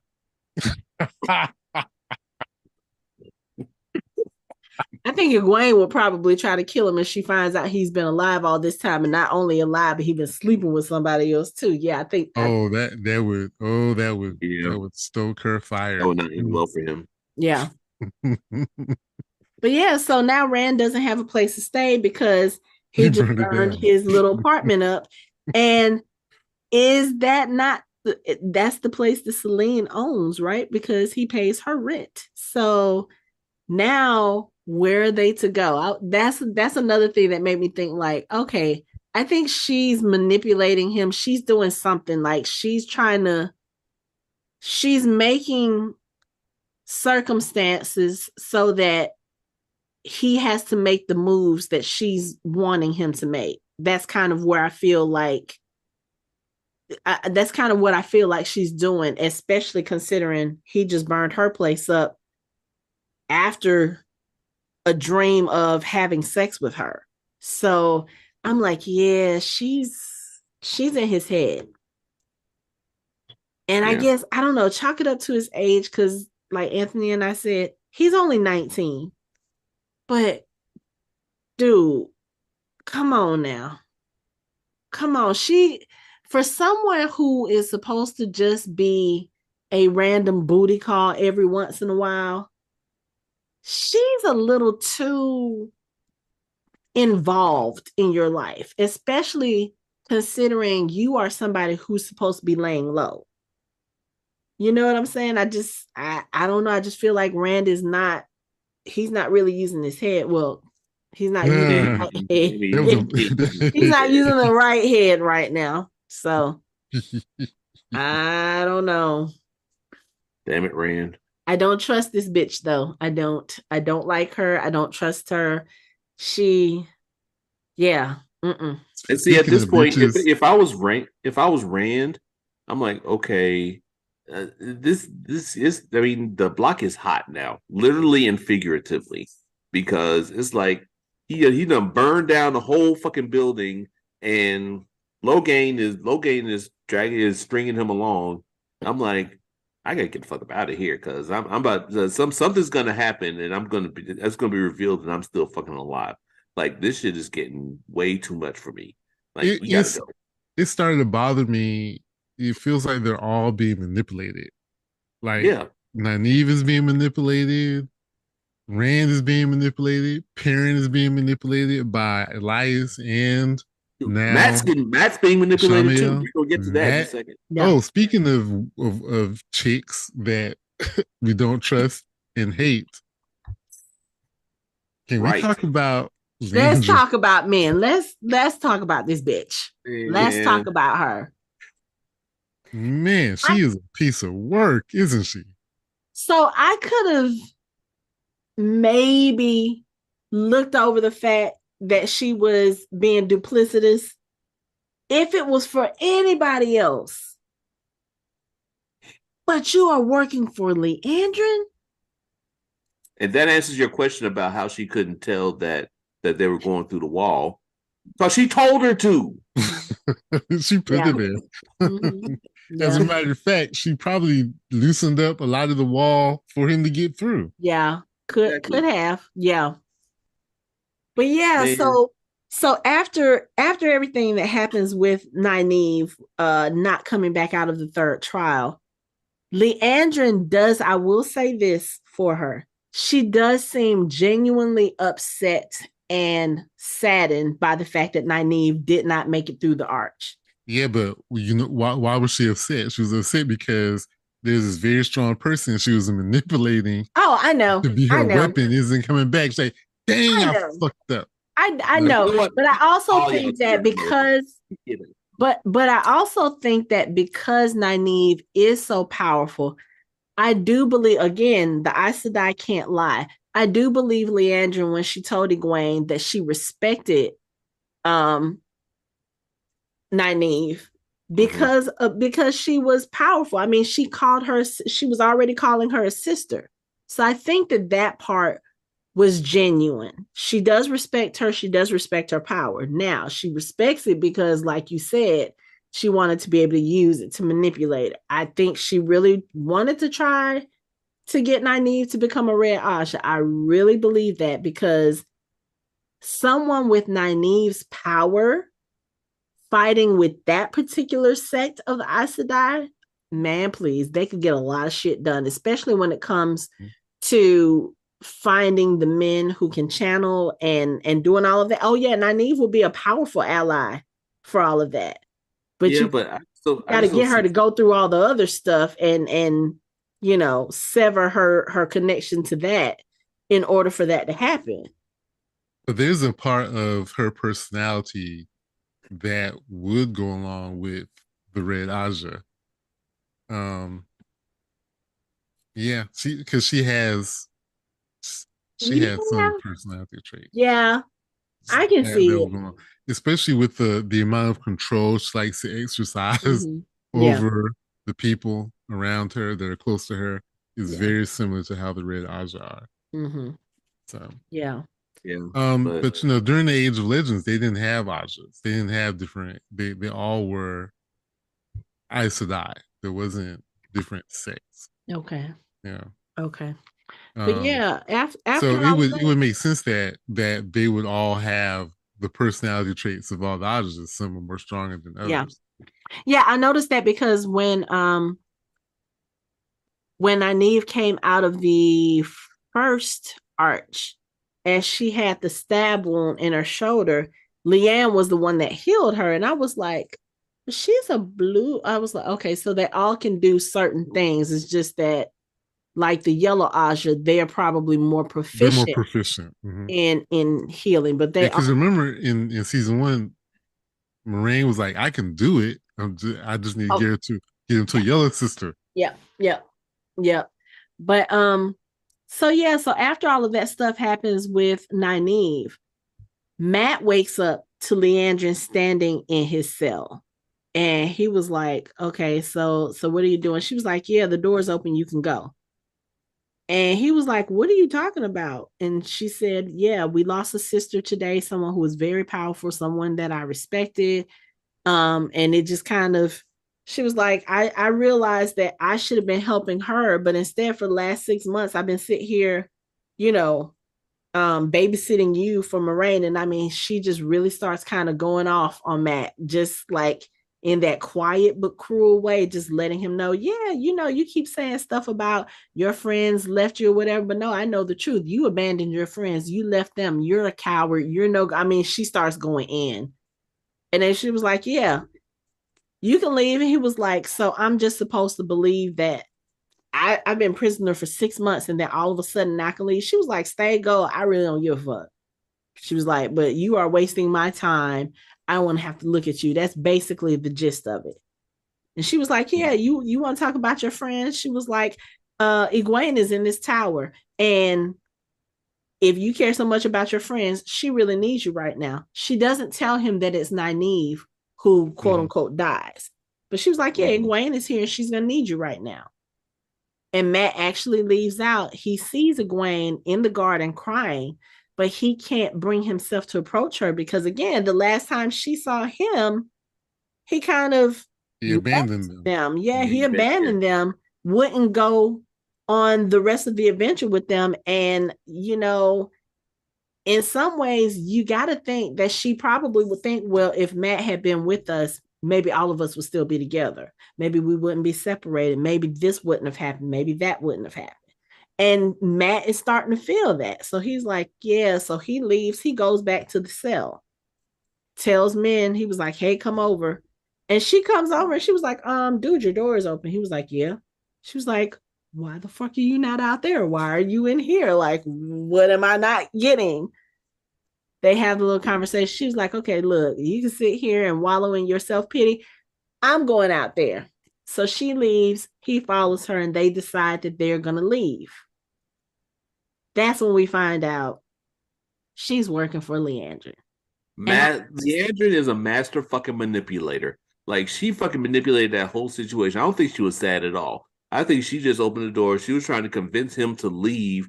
That whole shit was playing. Like she was like, okay, she was sad, but like I still got to figure this shit out. So what I'm going to do is go ahead and execute. Go ahead and push Plan B ahead of Yeah. schedule, and go ahead and get him out of here. Because Mm-hmm. I know he's not going to talk to Egwene because he sees he's going to feel guilt. He's going to try to get out of here, but he's going to try to get out of here with her. So I was like, this. She is like playing 3D chess with this motherfucker, and he's Mm-hmm. still playing tic tac toe. Like he has no idea. He acting like he has no idea what the hell's going on. I mean, he probably doesn't. I mean, one, he's been locked away from everybody and everything for 6 months. And True. even before that, he really wasn't himself because he was under the influence of the dagger. And then before that, he wasn't himself because he was upset because he had to leave everything he loved, everyone and everything he loved behind because of all this Dragon Reborn stuff and the Trolloc attack and the fact that the Trollocs were after them. And yeah, I don't think, I think it's just the point where Matt is just like, what else in my life can go wrong? Which is so crazy considering Anthony says that in the books, Matt is lucky as hell. I'm It's like, the they complete opposite. absolutely, Yeah, I'm feeling that They fortunate right now. absolutely trashed his character. They yeah. really did. They absolutely trashed his. So, But Leandrin did try that manipulating crap on Egwene, and Egwene basically said, "Fuck around and find out." right, right. Mhm. Now, here's the thing, I was worried for her for a second though. but She's she stood her backing ground. her up. Yeah, she said, She "Fuck told around and find Leandra, she out." was like, you don't know what I'm capable of. And I don't know. I kind of felt like Leandra was like, oh, okay, if Nynaeve is gone, maybe she'll do. Okay. Let me work on that a little bit. Because I mean, if you think about it, how was she getting results out of Nynaeve? She kept pushing her, kept pushing her. Mm-hmm. She kept poking the bear, poking the bear. But I will say this. Egwene is not the one to do that to because Egwene will push back and she ain't afraid to try to use her powers. No, Right. she So ain't gonna be gentle like gentle and concerned like Nynaeve. mm-mm. You know, Because Nynaeve is, and I don't even want to say gentle and concerned when it comes to Nynaeve. Nynaeve just don't want to have to deal with that shit well, because, she don't really want to hurt nobody. well, That's yeah, her. yeah, yeah. Wayne, she'll do it and then be like, "Oh, did I hurt you?" Like with Valda. I don't think she'll ask with Liandrin because in Oh no, her she won't. eyes, Liandrin is the reason why Yeah, Nynaeve is supposedly dead. yeah. So, She'll be dead. She'll be like, "Oops, my bad." right, right. Yeah, I can't lie. I wanted to see that fight when they were up there when she confronted her. I was like, I know you're not Nah, ready. not yet. Egwene's not ready for that yet. I do I know want to they're see a ready. showdown, but she's But not yeah, ready for that yet. I was like, that's gonna be. I'm interested in seeing that. Like because she straight stood her ground when she shouldn't have been standing her ground. I Mm-hmm. was like, okay, I see you right there. Yep, And just that let her get a little bit more powerful, let her get a little bit more control. I think yeah, she'll be all right. I think Leandrin needs to kind of keep one eye over her shoulder, especially now since Nynaeve is back. Because Nynaeve got a whole lot to be angry about. true. And what she's probably going to think first thing is that bitch put me up to this. She put Mhm. me through this. She was the She one who manipulated me. suggested that I go ahead and take this test. She is the reason I am in there. And she'll probably think, oh, and Leandrin probably knew what was going to happen because it was something about the way Leandrin kept looking at her and saying some of the things that she was saying to her before she started her trials. And she was basically like, yeah, you finna go through some shit. But that's part of the plan. That's part of the process. It's like you're feeding her black licorice and making her think that it's banana pudding. It's like, yeah. Ugh, What, huh? God damn. What, The I'm just saying, it's like Where Ron. that That come put a from? bad taste Damn. in my mouth. I'm like, that's some excellent that's some high tier manipulation. I'm Like, just saying, it's like Ron reading the tea leaves. You're gonna suffer, but you're gonna be happy about it. That's kind of the way Leandrin was. I mean, like, yeah, you're gonna go through some yeah, pain, but we yeah, all go through it. But you're gonna come out better on the other side. You're gonna come out stronger on the other side. Yeah, Nynaeve might have a couple of things to say about that. So yeah, I think Leandra just needs to kind of like keep that one eye looking over her shoulder for the time being, because now you got several people pissed at you. And then I don't know what this deal is she got going on with men. I don't know what it is that she has on men to make men be like, okay, yes, I'm going to follow the crazy red Aja. But if she pisses men off, or if she does the wrong thing, or if she doesn't hold up her end of the deal, which again, she is one of those Aes Sedai who can kind of talk around what she really means. So it's possible that can happen. Yeah, she gonna have some problems. And I'm here for it. Like I said, I don't like that character. And yeah, any type of discomfort that can be brought about her person, I am here for. yeah. But I don't know. I think there's something. I got a feeling that they're going to make us feel some kind of way about her towards the end of in one episode they're going to make us feel kind of bad towards her. I just see it. I don't Yeah. want no Yeah. redemption story. I don't want No, no redemption arc. I don't want no no sympathy, sympathy, no nothing, none of that. nothing. Mm-mm. Nothing. Because if you were gonna make me feel it, I would have felt it when she was sitting there crying over her son. But the way she treated Nynaeve when Nynaeve was just trying to help, yeah, no, bitch, I ain't got no sympathy for you. None. None. How about you get a little blood on that red Aja outfit and die? I don't like her. No. So Damn. anyway, let's see. We did not get any Moraine in this episode, thank goodness, because like I said, she's kind of getting on my nerves too. Um, Yeah, and she's like yeah, Debbie. we She's mostly hella focused Debbie on the Downer. four, huh? She's hella Debbie Downer in this season. I'm like, every time I see her, I'm like, oh God, what are you whining about now? Like it's like she's Gen Z. It's just like that line in Deadpool and Wolverine. Like, oh, Gen Z and your Oh, torture. oh my God. Well, I mean, like I said, I understand what she's going through because she's lost a major part of herself, but just okay. We'll see how she is in the next episode.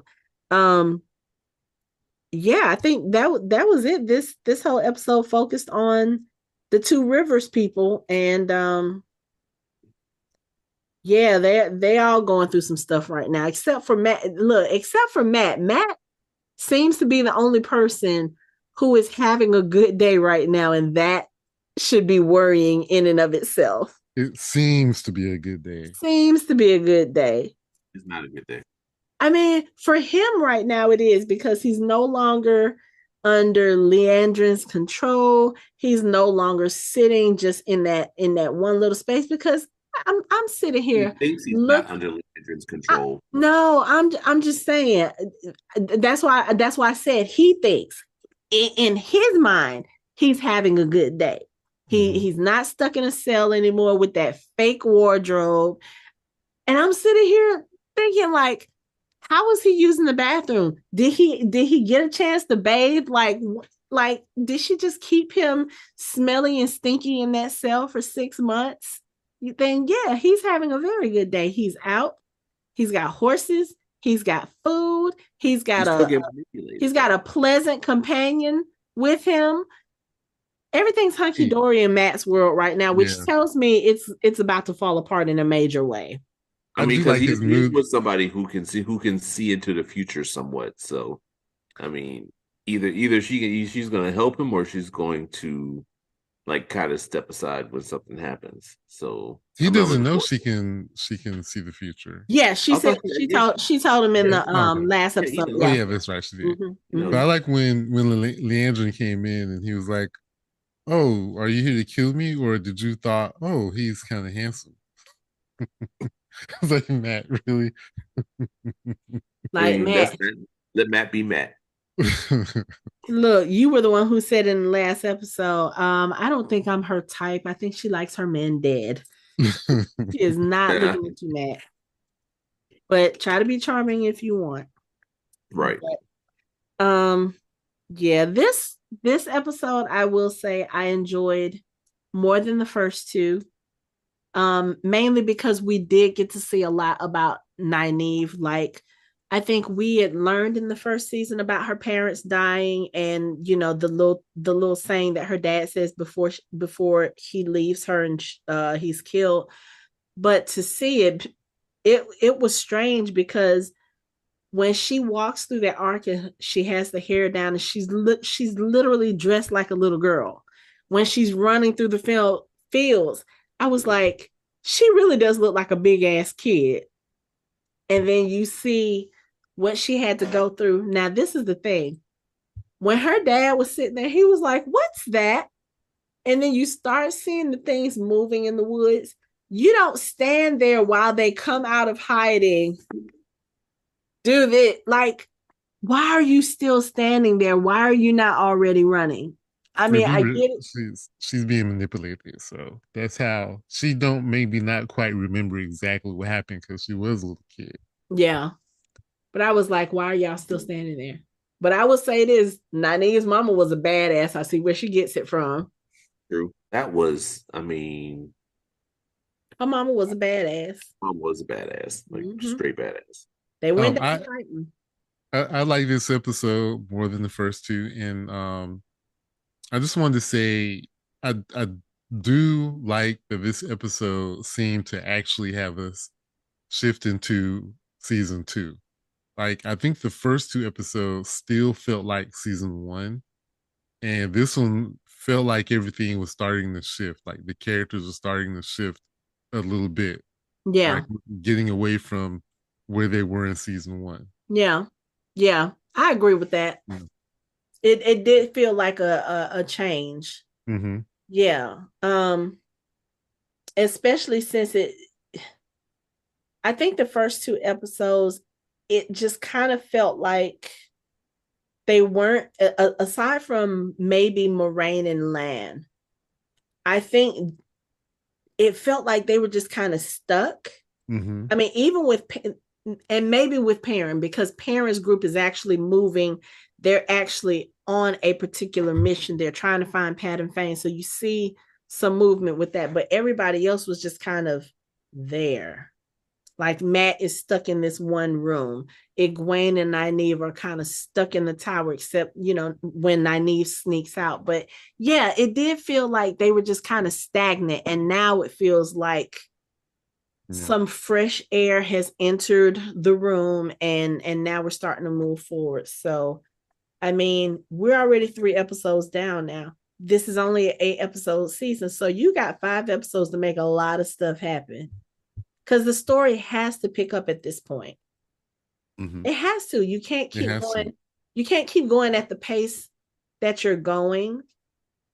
It's moving too slow. Yeah. Because if you think Mhm. about the first two episodes, they've been hunting for the horn for 5 months.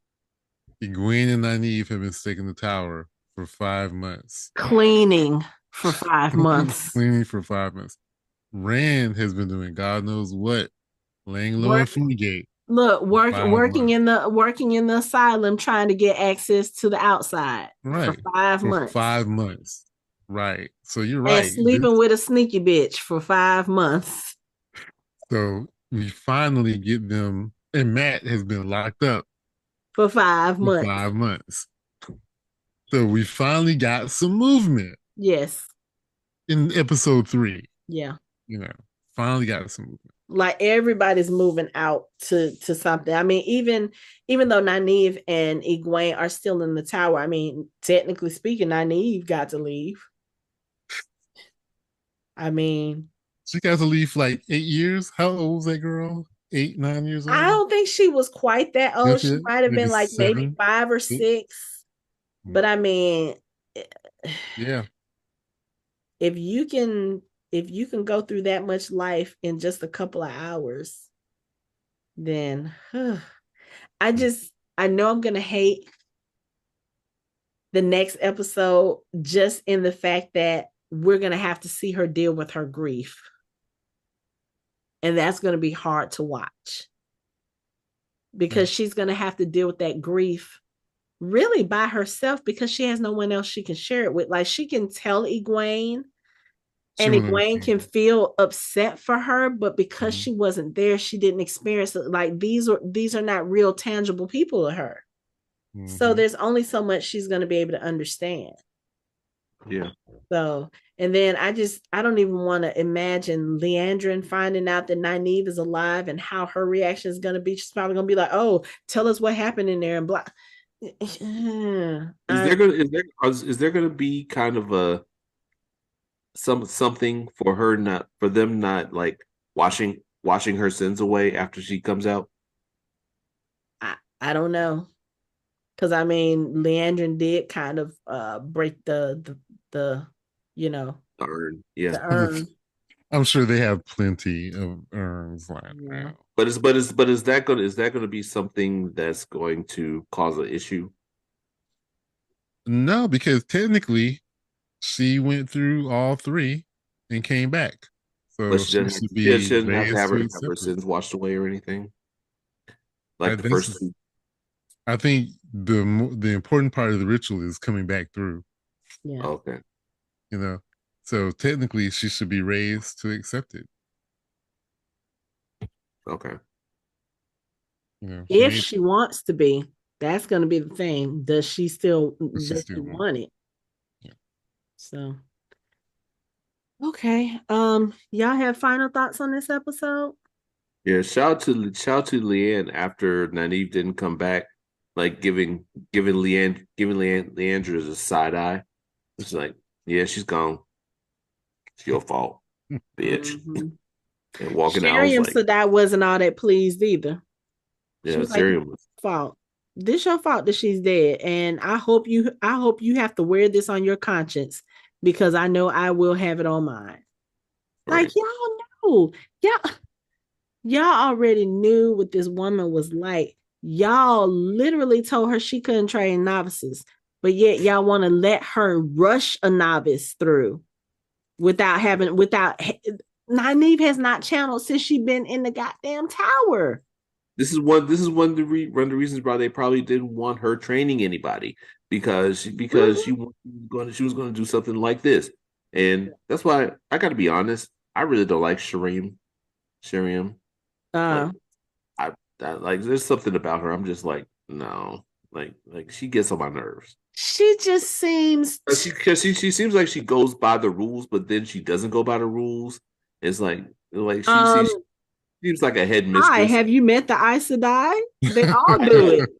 That's what I'm saying. But it's like she's like the embodiment of it. And it's like I and I'm just just like, think she's very detached. I mm, think she's detached, but not as detached as maybe she should be or maybe she wants to be.